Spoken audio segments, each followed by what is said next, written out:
If you're thinking about pulling your kids out of public or private school and beginning homeschooling mid-year, today I've got some help for you. Hi, I'm Brenda from the Homeschool Files, and today I just want to talk to those families who may not have started homeschooling in August at the beginning of the year, but who are considering pulling their kids out or who have just pulled their kids out and are ready to just start homeschooling right here in the middle of the year. There's some things we need to talk about.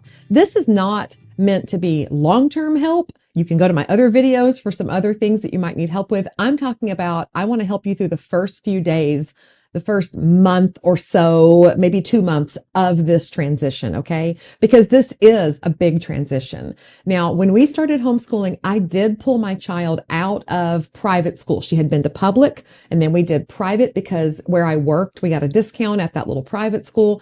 And then we pulled her out of that and began homeschooling. So we understand that transition, but she was very young in elementary school. And I think the transition is a little different when you have a middle school or high school kid, but in all, it is a transition.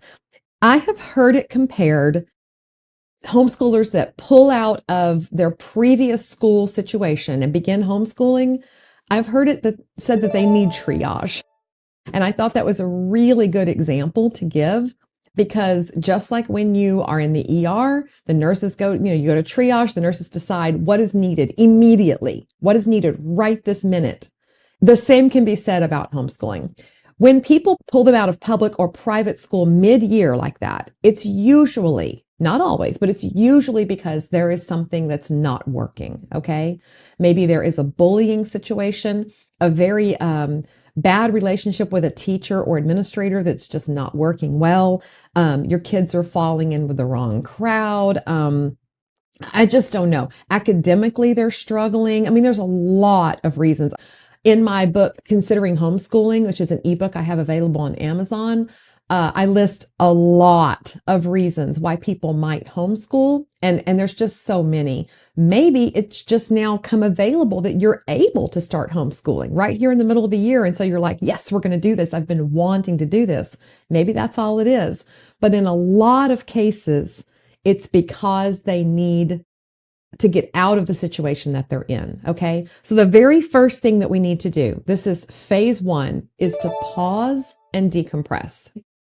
We don't need to take them out of school one day on a Friday and start homeschooling them on a Monday. Okay. They need a little bit of a break, a little bit of a time to make this transition. This does not need to be for months and months and months. Okay. Sometimes it's called deschooling when they come to this, because if they've been used to responding to bells and schedules and raising their hand and just the way that school runs their whole life, homeschool is going to feel really different. Okay.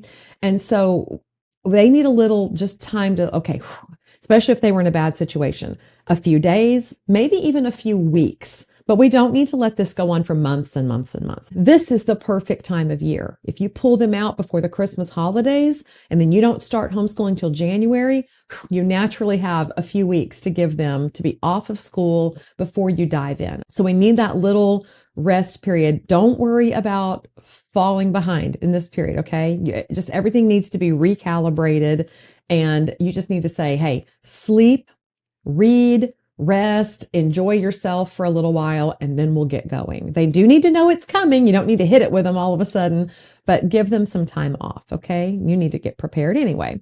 All right, that's phase 1. Phase 2, we need to handle the legal stuff. There is absolutely no way that in this video I can give advice to people living in all 50 states. It is legal to homeschool in America, in all 50 states. Okay. I just need to tell you that right now. Yes, even mid-year, you are not doing anything wrong. You do not need to hide it from anybody. You do not need to be covert. You can pull your child out and say, I'm going to homeschool. But depending on what state you live in, there are different procedures and laws for that to happen. So the best advice I can give you is to start with hslda.org, click on legal, and click on your state. And that will give you a lot of information for what you need to know. It'll give you your state homeschool laws. Now, past that, if you're pulling them out of public or private school, especially public, there may be some things that you need to do in your state. And so if you don't find all the answers you need on the website I just gave you, then you might check if your state has a state homeschool organization. I'm in Texas and we have the Texas Homeschool Coalition, and you can look at their website and they can give some advice. I feel sure it's on there. I haven't even looked, but I feel sure that you can get some information there. You can ask on Facebook groups, you can ask friends, but you need to get official word, not just somebody said it's fine. You need to really find it in writing what you need to do and follow those procedures because we want to do this right. Okay. It is legal, but some states have extra steps that you have to take. Others don't. You just need to find out what yours are. That is hitting up the internet. You can find that. Phase 3, we need to assess the kid. Okay. Not during the rest period. That's a rest period. But after that little bit of rest period is over, those couple weeks, whatever, now it's time to figure out where they are academically. Now, how do I do that? There are a lot of different ways. Different curriculum companies have assessments online that will help you figure out what grade level they're in. Let's just, for example, I talked about this in another video. Let's use the teaching textbooks curriculum, okay? Teaching textbooks on their website has their own assessments that will tell you, hey, that your kid is ready for our grade 5 book, or maybe they're ready for grade 6 or whatever. So you give them the assessment and you grade it according to their thing, and it tells you what level they need to be on. Okay. If your child was not struggling in school, and let's say they were in 6th grade, when you pulled them out, maybe you just pick up grade 6 stuff and start going, but it's not that easy. Every curriculum company is a little different.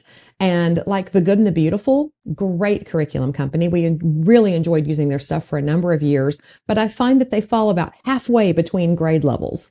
It's not exactly like what, and it's just not going to be what they were doing in public or private school anyway. It's just different.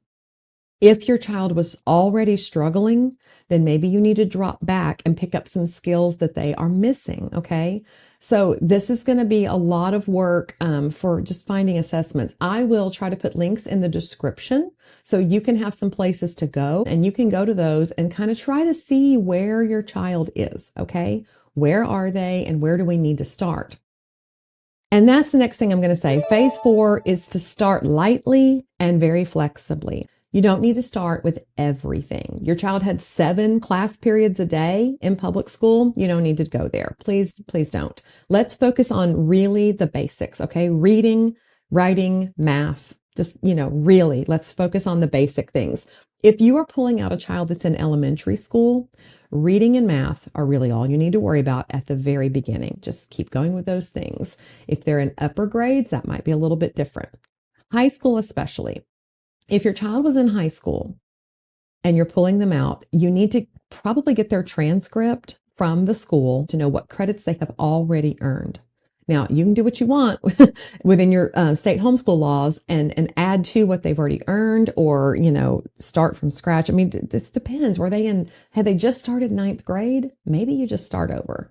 Are they nearly there at their senior year? Okay, you're going to need to work with what's already there. So that's a little bit trickier. But in your elementary and middle school years, don't worry about it. Okay, don't worry about it. Find out where they are and move forward from there. And even if they are in high school, but they're not on level, hey guys, let me tell you something. They don't have to graduate when they should graduate. Okay, you can add a year on to high school if needed. Okay. You really can.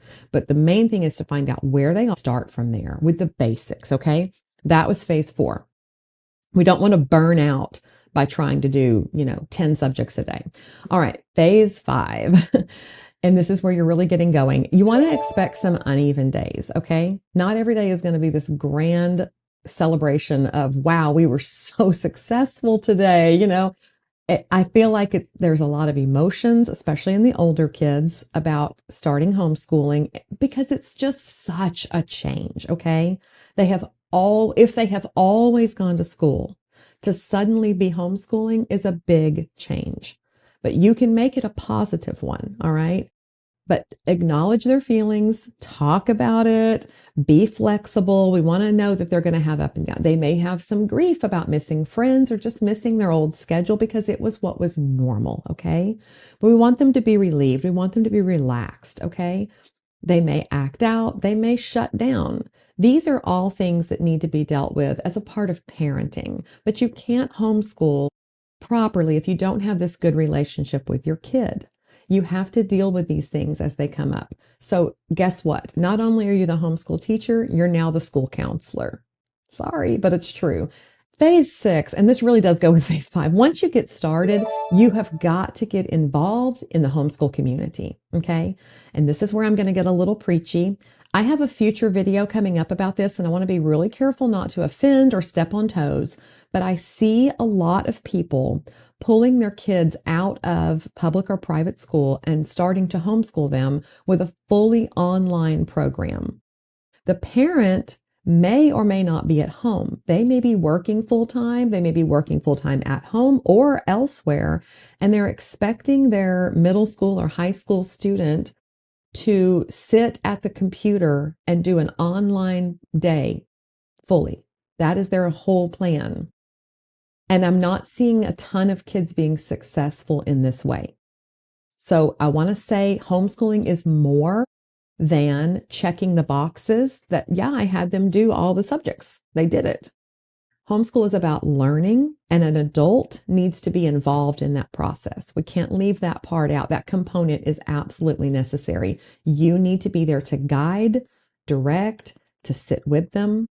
So a lot of kids, I'm hearing stories and I'm reading this stuff where they come home, parent puts them on the computer full day for a computer-based learning program, individual, right? And then they're expected to do that. And then the parent comes back and they're like, oh, they were cheating, or they did this, or they did that, or I found out they weren't doing it at all. They've been gaming all day. You cannot leave kids home alone and expect them to do the right thing. Some kids, absolutely. There are some kids who just have this innate sense of responsibility and they're going to do what they need to do. That's just how it is. There are other kids that cannot be trusted to do that, not because they're bad kids, but because they're kids.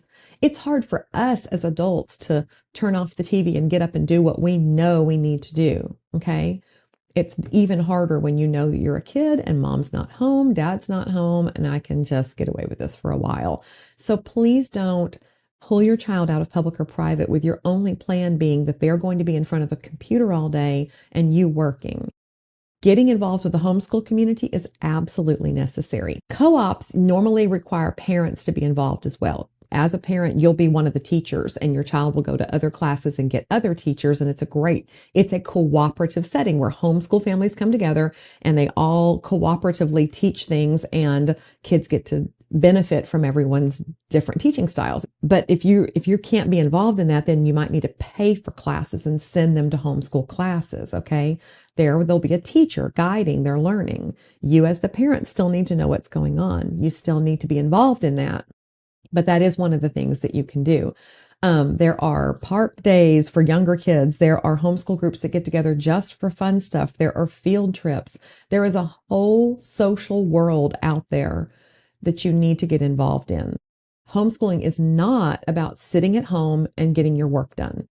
That has never been what it's been about. The homeschool community is a very big and very involved thing. I live near a big city. Okay. So it's pretty easy for me to find things. I understand if you live more rurally, that'll be a little bit harder. You can go to homeschool-life.com and click on your state and you can find different homeschool groups in your area. This is not an all-encompassing list. It's just the ones that have registered with that platform. But I have found it a good starting point to find co-ops and groups in your area. And maybe that will be helpful to you. Facebook is another great way because a lot of places have groups or pages on Facebook so that you can find them. But it's going to be vitally important to replace what your child has lost. We all joke about socialization. You know, people who never have homeschooled say, what about socialization? And homeschoolers say, that's the dumbest question in the world. It isn't really. And I've never thought that it was. It actually does take effort. Okay. You have to leave your house. You have to go meet people you've never met before. You have to sign up for things. You have to be brave. You have to go to places where you're not going to understand where you have to park. And you have to go into these buildings sight unseen and find the other homeschool families and walk up to people and say, hi, are you with the homeschool group? Great. And you have to introduce yourself and you have to model that for your child because your child does need relationships with other kids. So homeschooling is not just about being at home. It's about the whole lifestyle. Once you have kind of figured out where your kid needs to be, then it might be time to invest in some curriculum. But for this second semester of the school year, I wouldn't go too hard and heavy with buying a bunch of stuff, okay?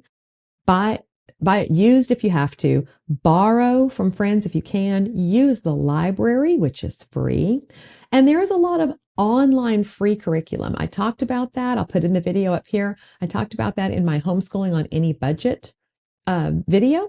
And there are lots of free choices that you can use just to fill in this one semester, especially if your kid's not in high school and you just need to keep going with what they need to be learning. So that's a great thing. So this is just the first, how to get started on this first bit of pulling them out of school. It is a transition. You need to be patient and understanding, and mostly you need to set it up and talk to them about how it's going to be. Okay. This is what I expect. I hope these tips have been helpful. And I hope that those of you who are planning to start mid-year feel the welcoming arms of the homeschool community. And I hope that you can reach out and find the help that you need where you live. If I can be of any general help, I'll be happy to. Just go ahead and give me an email. That is in the description as well. Thank you for joining me.